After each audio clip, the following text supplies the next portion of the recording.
अष्टावक्र गीता उपदेश संख्या 72। आश्चर्य है कि जन समूह में भी मुझे द्वैत दिखाई नहीं देता है। यह अरण्यवत हो गया है, तो फिर मैं किससे प्रेम करूं? जनक को एक अलौकिक दृष्टि मिल गई। संसार वही का वही था, किंतु उनके देखने का ढंग बदल गया। जो संसार पहले उन्हें प्रीतिकर या दुखद लगता था, वह अब न प्रीतिकर रहा न दुखद।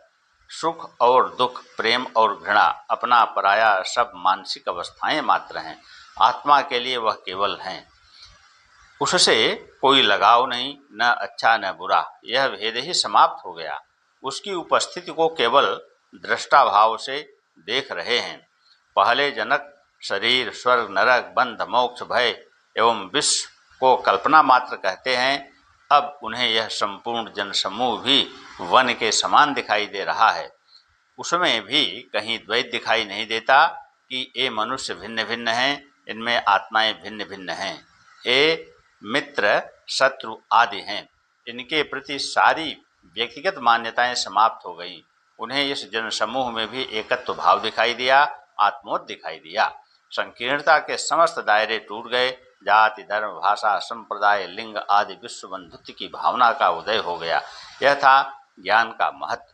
अज्ञानी की जो भिन्न भिन्न मानने की दृष्टि थी, खंड खंड में देखने की दृष्टि थी, वह दृष्टि भी विलीन हो गई। बच गया एकमात्र अस्तित्व। यह सब घटित हुआ गुरु कृपा से, और मिथ्या का त्याग कर जनक सत्य को उपलब्ध हो गए। न मैं शरीर हूँ, न मेरा शरीर है। मैं जीव नहीं हूँ, निश्चय ही मैं चैतन्य मात्र हूँ। मेरा यही बंध था कि मेरी जीने में इच्छा थी। जनक अपने आत्मज्ञान की स्थिति में अध्यात्म जगत की जिस ऊंचाई को सूक्ष्म उपदेश से छू पाए, वैसी ऊंचाई बिरलों को ही प्राप्त हुई है। यह सचमुच अद्भुत है। एक ही झटके में समस्त बाधाओं को पार कर, समस्त बंधनों को तोड़कर वह सुमेर पर्वत पर जा खड़े हुए एवं इस समस्त सांसारिक प्रपंच को दृष्टा की भांति देखने लगे। इस सूत्र में वे जीने की इच्छा को बंध मानकर उसे भी तोड़ देते हैं। जीने की इच्छा भी बंध है, इसे जान लेना आवश्यक है। जनक कहते हैं कि मैं चैतन्य मात्र हूँ, इसलिए न मैं शरीर हूँ न मेरा शरीर है, अर्थात शरीर आत्मा नहीं है एवं आत्मा का कोई शरीर नहीं है। यह अशरीरी है। ये सभी शरीर उससे भिन्न नहीं है। जन्म मृत्यु को प्राप्त होने वाला अहंकार, लोभ, मोह आदि अवगुणों वाला यह जीव है। मैं चैतन्य आत्मा जीव नहीं हूँ। पंच तन्मात्राओं से बना हुआ तथा 16 तत्वों के रूप में विकसित यह त्रिगुणमय संघात ही लिंग शरीर, सूक्ष्म शरीर है। यह चेतना शक्ति से युक्त होकर जीव कहलाता है। इसीलिए जनक कहते हैं कि मैं केवल चैतन्य मात्र हूँ, जीव नहीं हूँ। जनक आगे कहते हैं कि मेरा बंध यही था कि मेरी जीने की इच्छा थी। यह जीने की इच्छा ही सबसे बड़ी वासना है। इसका अर्थ यह नहीं कि आत्महत्या करके अपने जीवन को समाप्त कर दिया जाए। इस प्रकार मरने से शरीर तो नष्ट किया जा सकता है, किंतु जीने की जो वासना है वह नष्ट नहीं होती, जिससे उस व्यक्ति को अपनी अतृप्त वासना की पूर्ति हेतु पुनः शरीर धारण करना पड़ेगा। यह अतृप्त वासना ही बार बार शरीर धारण का कारण बनती है। यह मनुष्य योनि कर्म योनि भी है तथा भोग योनि भी। अन्य पशु पक्षी केवल भोग योनि ही हैं। मनुष्य के पास अनेकों जन्मों के किए गए अच्छे बुरे कर्म एवं वासनाओं का संचित भंडार है, जिनमें से थोड़े से इस जन्म में भोगता है, शेष अगले जन्मों में भोगने के लिए सुरक्षित रहता है।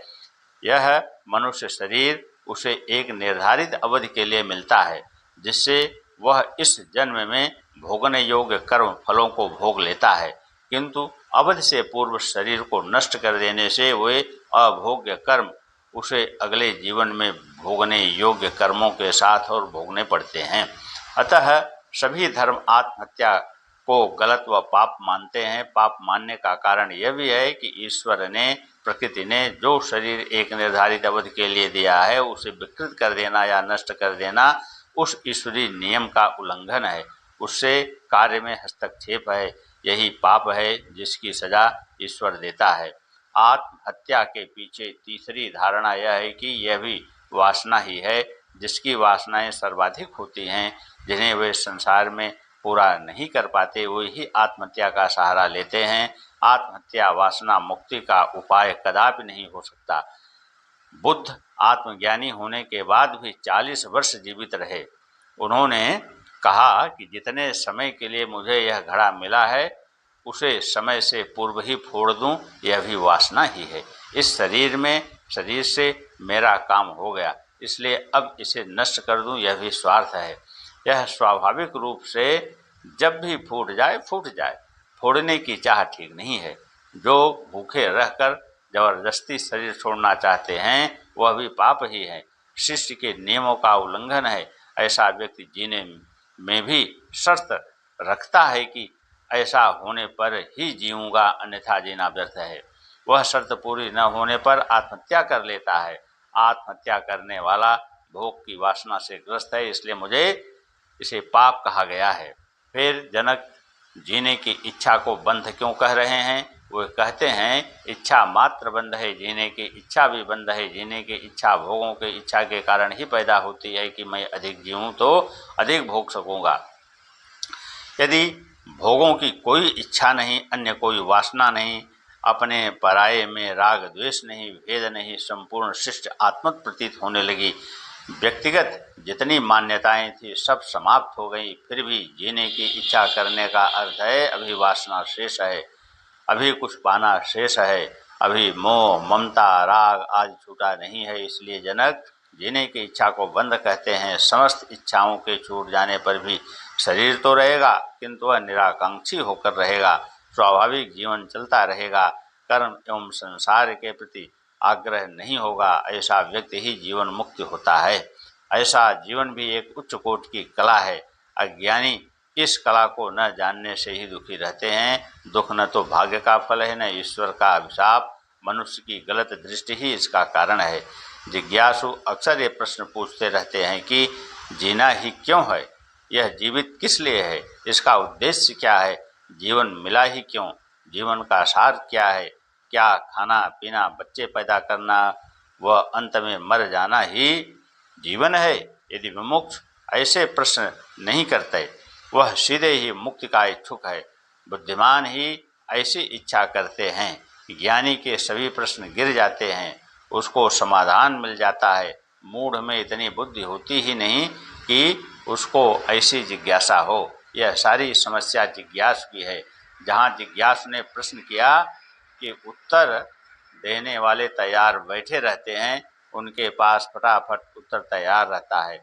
कोई कहता है जीवन का उद्देश्य मुक्ति पाना है, कोई कहता है जीवन जीने के लिए है, कोई कहता है यह ईश्वर प्राप्ति का साधन है, कोई कहता है यह सेवा के लिए है, दूसरों की भलाई करने के लिए है, कोई कहता है जीवन असार है, इसमें सार ही नहीं है।